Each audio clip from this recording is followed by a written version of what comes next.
کراچی میں ایک گاڑی برآمد ہوئی ہے اور ایک علاقہ ہے کلفٹن۔ گاڑی کی جو مالیت ہے وہ 32 کروڑ سے زیادہ ہے اور یہ گاڑی اس وقت پوری دنیا میں آپ جس لیڈنگ نیوز پیپر کو پکڑ لیں اس گاڑی کے چرچے ہو رہے ہیں۔ السلام علیکم گائز، میرا نام اظہر اور ہمارا یوٹیوب چینل دیکھ رہے ہیں حقیقی آواز۔ کراچی میں ایک گاڑی برآمد ہوئی ہے اور ایک علاقہ ہے کلفٹن۔ گاڑی کی جو مالیت ہے وہ 32 کروڑ سے زیادہ ہے اور یہ گاڑی اس وقت پوری دنیا میں آپ جس لیڈنگ نیوز پیپر کو پکڑ لیں اس گاڑی کے چرچے ہو رہے ہیں۔ بیسیکلی یہ گاڑی چوری ہوئی ہے لندن سے اور برآمد ہوئی ہے کراچی میں۔ اب حیران کن بات یہ ہے کہ اگر ایک شہر سے گاڑی چوری ہوتی ہے تو دوسرے شہر میں برآمد ہو جانا کوئی بڑی بات نہیں ہے، کیونکہ جو چور ہوتے ہیں وہ گاڑی کو چلا کے لے جاتے ہیں۔ لیکن یہ گاڑی جو ہے نا، یہ برآمد ہوئی ہے ایک ملک سے دوسرے ملک۔ جو انٹیلیجنس ایجنسی ہے نا لندن کی، انہوں نے پروپر اس پہ ورکنگ کی ہے اور اس گاڑی کے اندر ایک ٹریکر لگا ہوتا ہے جو بتاتا ہے کہ گاڑی اس وقت کہاں ڈرائیو ہو رہی ہے۔ جب لوکیشن چیک کی گئی تو وہ کراچی آ رہی تھی، پھر انہوں نے ایمبیسی میں رابطہ کیا تو ایک پروپر پلاننگ کے تھرو، جیسے کہ ایک سائز ہوتا ہے،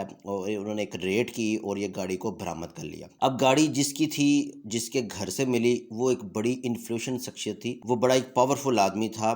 تصویروں میں بھی دیکھا جا سکتا ہے کہ وہ ایک پارٹی کے جو چیئرمین ہیں آصف زرداری صاحب، ان کے بڑے اچھے دوست کی گاڑی ہے۔ تو آپ سمجھ لیں کہ اس گاڑی پہ کراچی میں کوئی ہاتھ نہیں ڈال سکتا۔ اور رہی بات اس کی رجسٹریشن کی، تو یہ گاڑی رجسٹرڈ تھی، مطلب کہ ایکسائز میں رجسٹرڈ تھی، ایکسائز میں اس کی ساری کلیئر ہوئی تھی چیزیں۔ اب یہاں تو گاڑی پہ ڈیوٹی پے نہیں ہوئی، یا گاڑی چوری کی ہے۔ اگر ڈیوٹی پے نہیں ہوئی تو یہ مالک جو ہے نا وہ ڈیوٹی پے کرے گا اور گاڑی اپنے نام کروا دے گا۔ دوسری صورت میں اگر یہ گاڑی چوری کی ہے، یہ گاڑی یہاں پہ آئی کیسے؟ یہ سمجھنے کی بات ہے کہ جب انٹرنیشنلی طور پہ گاڑی ایک ملک سے دوسرے ملک میں نکلتی ہے، وداؤٹ پرمیشن آپ چھوٹا سا فون نہیں لا سکتے۔ اگر آپ ڈرون لے کے جاتے ہیں یا کوئی ایسی سینسٹیو چیز لے کے جاتے ہیں جن کو لگتا ہے کہ ہماری سیکیورٹی تھریٹ ہے، تو آپ اس کو نہیں لے کے جا سکتے۔ تو اتنی بڑی گاڑی کیسے آ گئی؟ یہ گاڑی UK میں $3 لاکھ کی ہے۔ آپ سمجھ لیں پاکستان میں کچھ 6-6.5 کروڑ روپے کی بنتی ہے، لیکن اگر پاکستان لیگلی اس کو امپورٹ کرتا ہے تو یہ لگژری آئٹم میں آتی ہے۔ تو اس گاڑی کا جو ٹیکس ہے وہ اس گاڑی کی پرائس سے بھی 3 گنا زیادہ ہے، تو یہ گاڑی بن جاتی ہے تقریباً 34 کروڑ روپے کی۔ اب اتنی گاڑی مہنگی 6 کروڑ میں کیسے آ گئی پاکستان؟ یہ اس طرح آئی،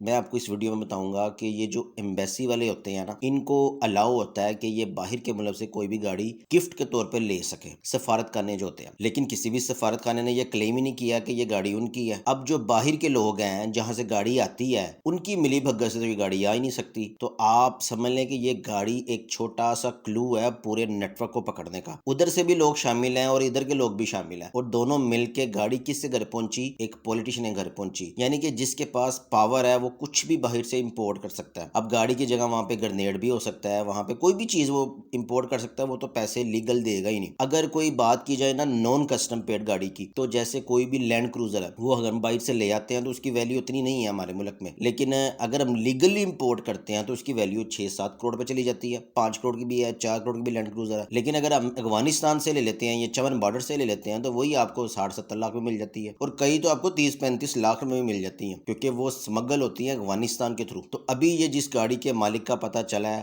اس کو یہ سامنے نہیں لایا جا رہا، نہ کوئی دکھا سکتا ہے، نہ کسی کے اندر اتنی ہمت ہے۔ آپ سچ پوچھیں کہ کوئی دکھائے گا بھی نا تو اس کو اندر کر دے گا، جس طرح MQM کا راج تھا نا۔ لیکن یہ گاڑی جس کی ہے وہ زرداری صاحب کے بڑے ہی اچھے دوست ہیں، اور یہ آنے والے دنوں میں سارا خلاصہ بھی آپ کے سامنے آ جائے گا۔ ویڈیو پسند آئے تو ہمارے چینل کو سبسکرائب کیجیے گا، ویڈیو کو لائک کیجیے گا، شیئر کیجیے گا، فیس بک پہ میں فالو کیجیے گا۔ Thank you very much.